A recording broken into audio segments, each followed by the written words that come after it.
గాల్లో తేలియాడే విగ్రహము, శరీర రోగాలను పారద్రోలే ఆలయము మరెక్కడో కాదండి, కోనార్కు సూర్య దేవాలయం. ఈ దేవాలయం యొక్క చరిత్ర, అసలు ఈ దేవాలయం ఇప్పటికీ ఉందా, ఎవరు కూలగొట్టారు, అసలు ఎవరు ఈ దేవాలయాన్ని నిర్మించారు, ఈ దేవాలయం యొక్క విశిష్టాలేంటి అన్నది మనము ఇప్పుడు తెలుసుకుందాం. భారతదేశంలో ఎన్నో పురాతన కట్టడాలన్నవి నేటికీ కూడా అంతు చిక్కని రహస్యాలుగా ఉన్నాయి. అందులో ఒకటి కోనార్కు సూర్య దేవాలయం ఒకటి. ఈ ఆలయంలో ఒకప్పుడు సూర్యదేవుని విగ్రహము ఎలాంటి ఆధారం లేకుండానే గాల్లో తేలియాడేది. కానీ దాన్ని పోర్చుగీసు దేశస్థులు ఈ ఆలయాన్ని ధ్వంసం చేసి విగ్రహాన్ని తొలగించారు. కోనార్కు సూర్య దేవాలయం మన భారతదేశంలోని ఒడిశా రాష్ట్రంలోని పూరీ జిల్లాలో కోనార్కు పట్టణంలో ఉంది.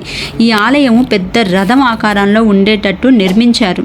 అందువల్లే దీన్ని లార్డ్స్ రథాలయము అని కూడా అంటారు. ఈ రథానికి 12 జతల చక్రాలు ఉంటాయి.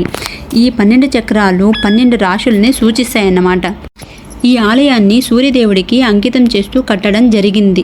కోనార్క్ అనే ఈ పదము 2 పదాల కలయికతో ఏర్పడింది.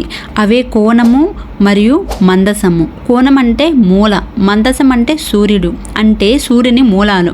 ఈ దేవాలయాన్ని సూర్యుడికి అనుకూలంగా ఉండే తరహాలో కట్టారు. అందుకే కోనార్కు సూర్య దేవాలయం అని పేరు పెట్టడం జరిగిందన్నమాట. ఈ సూర్య దేవాలయాన్ని క్రీస్తు శకం 1250లో తూర్పు గంగా రాజవంశానికి చెందిన ప్రముఖ చక్రవర్తి నరసింహదేవు నిర్మించారు. ఈ ఆలయాన్ని 1200 మంది కార్మికులు కలిసి దాదాపుగా 12 సంవత్సరాలు కష్టపడి కట్టారన్నమాట.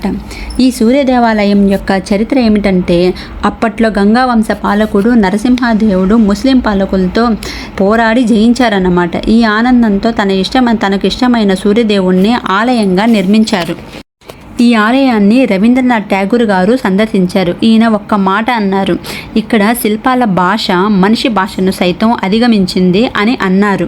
గర్భగుడి పైకప్పులో 52,000 కేజీల బరువైన అయస్కాంతాన్ని అమర్చారు. దేవాలయంలోని మ్యాగ్నెటిక్ రాళ్లను కూడా ఒక క్రమ పద్ధతిలో ఒకదాని మీద ఒకటి అమర్చారు. అలాగే ఇనుముతో సూర్యదేవుని విగ్రహాన్ని తయారు చేయించి విగ్రహాన్ని గర్భగుడిలో పెట్టించారు. ఈ అయస్కాంత ప్రభావం వల్ల నేలను తాకకుండా గాలిలోనే తేలుతూ స్థిరపడింది. అలాగే తలపైన వజ్రపు కిరీటాన్ని ఏర్పాటు చేశారు. దాంతో ఉదయం పూట వచ్చే సూర్యకిరణాలనేవి కిరీటంపై పడగా ఒక్కసారిగా ఆలయం మొత్తం మెరిసిపోయేది.